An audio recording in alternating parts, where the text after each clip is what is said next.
Hoje marcamos encontro com o meu amigo Vicente Moraes, que é ator de teatro e professor de expressão dramática e homem também amante da leitura e da literatura. Por isso vamos conversar um pouco sobre todas estas coisas. Olá Vicente, eu não posso deixar de começar por te perguntar de onde é que surgiu o teu interesse pela leitura, como é que se desenvolveu o teu gosto por ler livros, como é que foi essa história? Bem, foi em pequenino, não é? Normalmente é em pequenino. No meu caso foi em pequenino. A minha família não tinha o hábito da leitura. Vivíamos no campo, éramos uma família, meus pais eram caseiros, vivíamos no campo, portanto havia poucos livros lá em casa. Mas na escola primária, na altura primeira classe, segunda classe, quando comecei a ler, até lá só via os bonecos dos livros, os poucos livros que havia lá em casa. O meu contacto com a leitura foi precisamente uma forma que eu tive de fugir à solidão. Na altura havia o programa da Fundação Carlos Gulbenkian, nas bibliotecas itinerantes, que eram umas carrinhas da Citroën, muito antigas, que percorriam as terrinhas de Portugal, do interior, e foi a partir daí eu tinha que fazer alguns quilómetros para ir ao largo da igreja, da terra mais próxima, para explorar pela carrinha da Gulbenkian. E lá os senhores que vinham, que tornamos sócio da biblioteca, eles aconselhavam os livros de acordo com a nossa idade. E nós tínhamos, salvo erro, era 15 dias para ler o livro, ou era uma semana ou 15 dias, e tínhamos que devolver na semana seguinte. E de facto foi aí que eu comecei a ler, a criar o hábito de leitura, até porque na altura só havia 2 canais de televisão, também não havia muitas coisas para os mais pequenos, e a leitura era de facto uma fuga, e passava horas a ler, sozinho, porque os meus pais trabalhavam no campo, e eu passava muito tempo sozinho. E foi aí que começou o gosto pela leitura. E durante depois o resto da minha vida já era mais acessível os livros, ia comprando, ir às bibliotecas públicas, sempre foi a minha grande fonte de aquisição de livros para ler.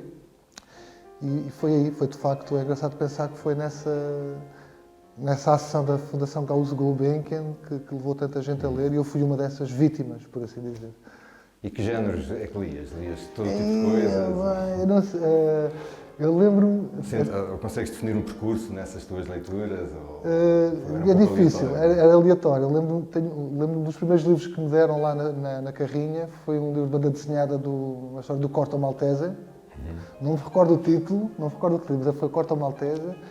E um outro livro que era a história de uma aranha, que eu não me lembro da história. Sei que era uma aranha, era um livro que eu lia repetidamente, até devolver, mas esses 2 livros tenho na memória.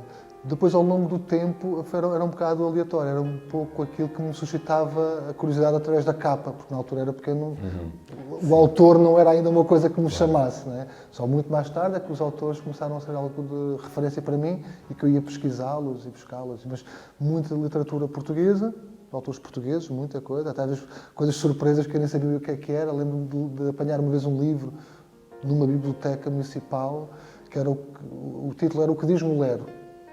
O que diz Mulero. Que eu não conhecia, não sabia o que era, mas comecei a ler aquilo era estranhíssimo, foi fascinante, porque não tinha pontuação, a história era qualquer coisa de louca. Eu sei que também conheces o livro, é um livro que tu aprecias muito, não é?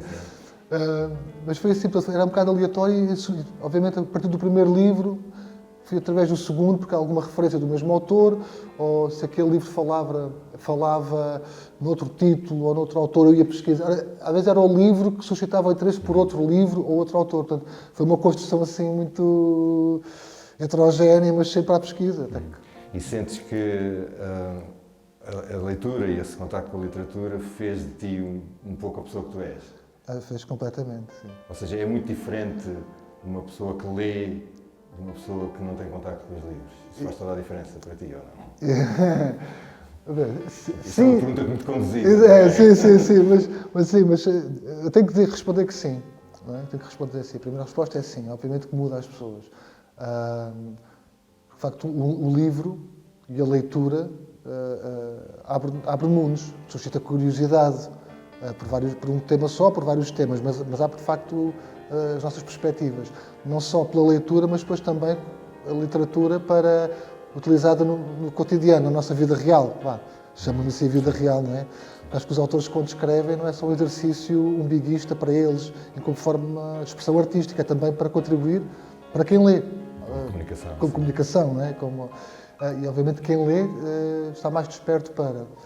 Depois, obviamente, há outras sabedorias que não se encontram nos livros. Falemos agora um bocadinho do teatro e da tua opção, porque há um momento da vida em que optaste por te dedicares ao teatro como atividade principal da tua vida. Sim. O que é que leva a isso? O que é que viste no teatro? O que é que o teatro representa ou pode representar na vida de uma pessoa para valer a pena dedicar-lhe assim tudo?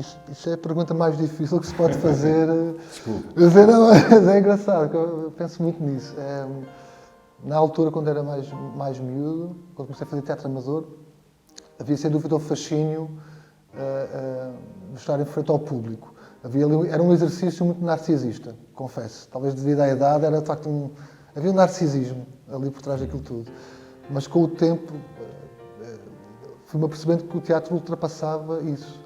E de facto o que veio substituir esse lado narcísico foi o lado de contribuir para o público.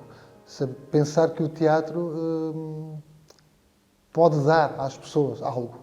Não é? Eu que não era escritor, nem pintor, nem escultor, encontrei ali no teatro uma forma de contribuir para o público, para quem assistia a teatro. Quer fosse pensar na sua própria vida, nas suas próprias atitudes, nas suas emoções, fazê-los refletir, ou até eventualmente, isso era o melhor era poder-los mudar, se elas saíssem do espetáculo e pudessem tomar uma atitude diferente porque aprenderam alguma coisa, ouviram alguma coisa com aquela peça de teatro. Hoje, obviamente, ao longo dos anos, a minha perspectiva sobre o teatro enquanto ator ou enquanto encenador, mas mais enquanto ator, foi mudando muito. Hoje em dia faço menos teatro, mas acho que faço melhor teatro. Escolho melhor os projetos em que entro.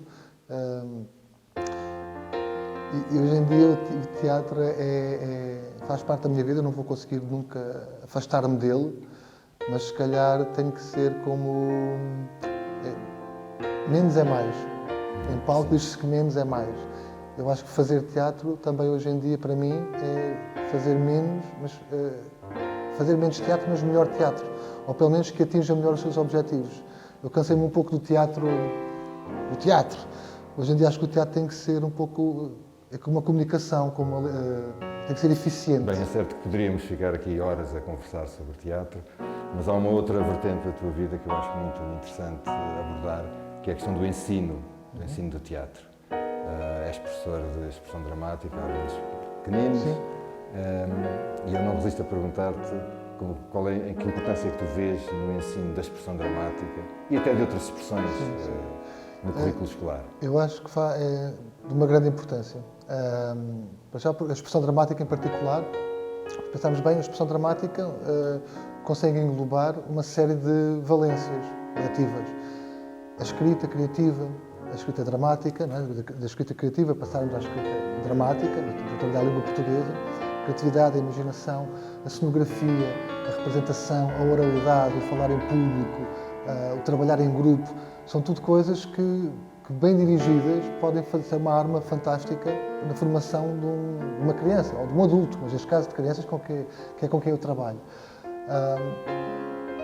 A expressão dramática eu acho que é muito importante precisamente por trabalhar não só a arte da expressão em si, como também todo o lado pessoal, da espera, do tempo, da contemplação, a criação e depois, mais uma vez, o passar uma mensagem, porque não é suficiente o ser humano criar para si. É importante, que eu acho que é partilhar.